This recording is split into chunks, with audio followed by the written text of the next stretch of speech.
Halo, Assalamualaikum anak-anak kelas 7. Kembali lagi dengan Pak Yusuf di pelajaran IPS. Ya, kalau kemarin kita sudah membahas tentang kelangkaan dan juga kebutuhan. Nah, kebutuhan manusia kan dibagi menjadi beberapa. Ya, banyak sekali kemarin yang sudah kita jelaskan. Sekarang kita akan membahas lanjutannya, yaitu alat pemuas kebutuhan manusia. Apa itu? Alat pemuas kebutuhan adalah segala sesuatu berupa barang dan jasa yang digunakan untuk memenuhi kebutuhan manusia. Jadi semua barang, semua jasa yang digunakan untuk memenuhi kebutuhan manusia, kebutuhan apapun ya yang sudah kita bahas kemarin, itu disebut alat pemuas kebutuhan. Kita lanjutkan. Alat pemenuhan kebutuhan secara garis besar terdiri dari barang dan juga jasa. Barang adalah benda ekonomi yang jelas wujudnya. Contohnya ya sepeda motor, kan jelas wujudnya. Rumah, eh, makanan, itu kan jelas ya. Jasa adalah benda ekonomi yang tidak nyata ya. Tapi dapat kita rasakan, contohnya jasa potong rambut ya, jasa servis. Nah, bentuknya itu kan nggak jelas, tapi itu cukup membantu kita ya. Selanjutnya, nah ini mind mappingnya. Jadi alat pemenuh kebutuhan itu dilihat dari kelangkaannya, dilihat dari hubungannya dengan benda lain, dan dilihat dari tujuan penggunaannya. Menurut kelangkaannya dibagi menjadi 3, benda ekonomi, bebas, dan ilit. Menurut hubungan dengan benda lain dibagi menjadi benda substitusi dan juga benda komplementer. Menurut tujuan penggunaannya ada benda produksi dan benda konsumsi. Ya, ini kalau kita lihat mind map ini mudah ya untuk membantu kita memahami dan juga mengingat hmm, pembagian maka pengelompokan benda-benda. Oke, sekarang kita lihat dari kelangkaannya, berdasarkan kelangkaannya ya.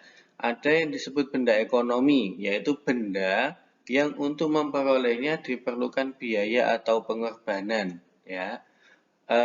Benda ekonomi ini dibagi menjadi 2 macam.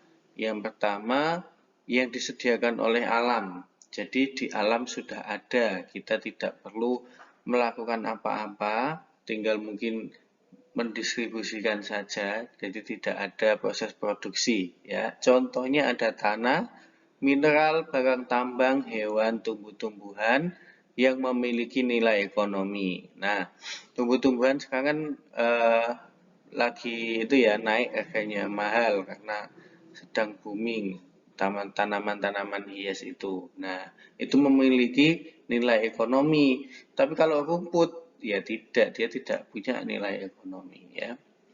Oke, yang dihasilkan atau diproduksi oleh manusia ini yang kedua ya.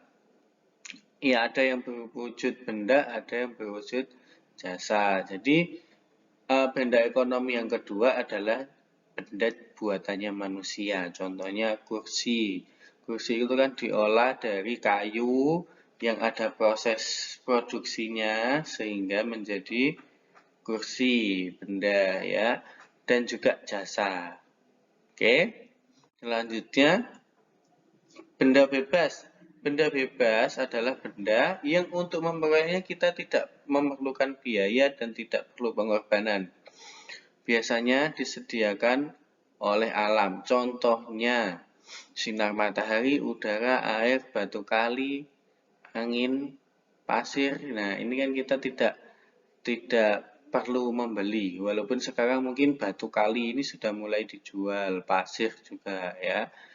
Tapi sebenarnya kan itu kita bisa ngambil sendiri ya. Mungkin untuk pasir misalnya ya itu kan kita cuma mengganti biaya distribusi saja. Kalau kalian mau ngambil sendiri dari kali ya silakan ya. Tapi kan ya kalau sekarang mending kita bayar tenaga untuk distribusinya. Ya.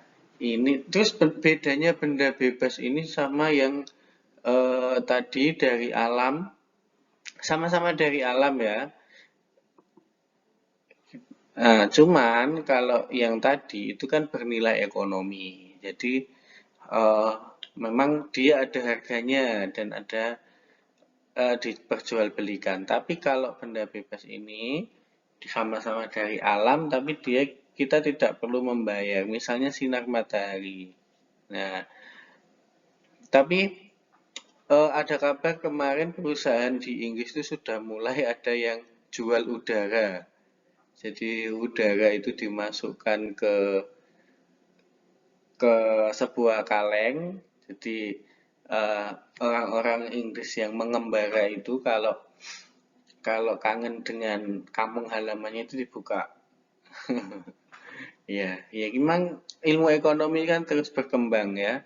Benda bebas juga akan berkembang, benda ekonomi juga akan berkembang, akan berubah. Ini, pada kondisi tertentu, benda bebas bisa berubah menjadi benda ekonomi. Oke, selanjutnya ada benda ilit.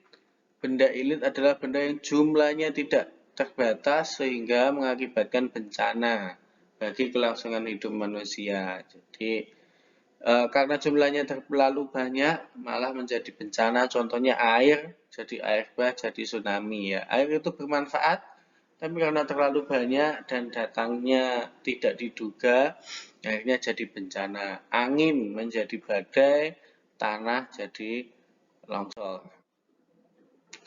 Berdasarkan hubungan dengan benda lain, ada yang namanya benda substitusi atau benda pengganti, yaitu benda yang menggantikan fungsi benda lain. Contohnya kopi.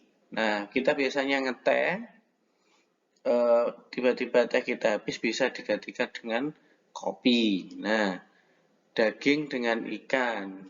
Misalnya kalau anak kos, ya tanggal muda, kalau masih tanggal muda pakai daging. Nah, tapi nanti kalau sudah tanggal tua bisa diganti dengan tempe atau ikan ya.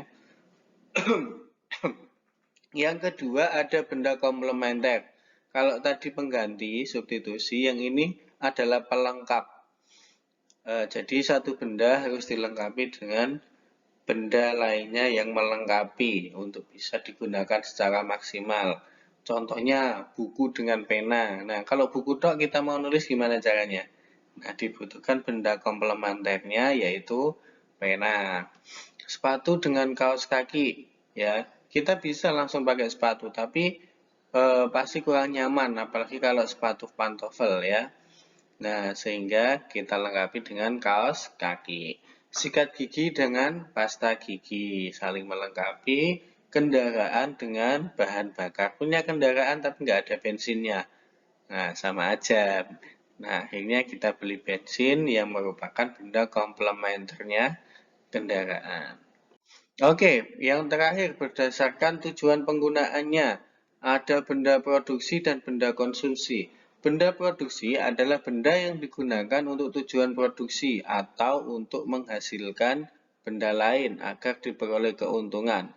Contoh, bahan baku dan tambahan untuk membuat benda lain. Misalnya ya, yang namanya benda produksi itu yang digunakan untuk tujuan produksi. Contohnya kita punya perusahaan mebel, berarti benda produksinya apa ya? Kayu, paku ini bahan tambahan ini ya. Yang utamanya pasti kayu, kaca ya. Kalau kita mau bikin lemari atau pintu atau meja, kursi itu kan kadang juga butuh kaca. Oke, itu benda produksi. Kalau selanjutnya benda konsumsi, yaitu benda yang digunakan untuk konsumsi dengan tujuan memperoleh kepuasan. Benda konsumsi ini dalam artian berarti produknya sudah jadi, kita tinggal mengkonsumsi, bisa pakai makanan, pakaian, minuman, dan lain-lain ya. Jadi lebih mudahnya kalau benda produksi ini benda yang digunakan akan untuk produksi atau bahan mentah, bahan baku. Ya, hasil jadinya yang akan langsung bisa digunakan disebut benda konsumsi. Oke, terima kasih anak-anak. Demikian penjelasan dari Bapak. Kalau ada yang perlu ditanyakan, kalian bisa langsung chat ya. Oke, tetap semangat, jaga kesehatan anak-anak kelas 7 yang hebat. Dari Bapak cukup. Wassalamualaikum warahmatullahi wabarakatuh.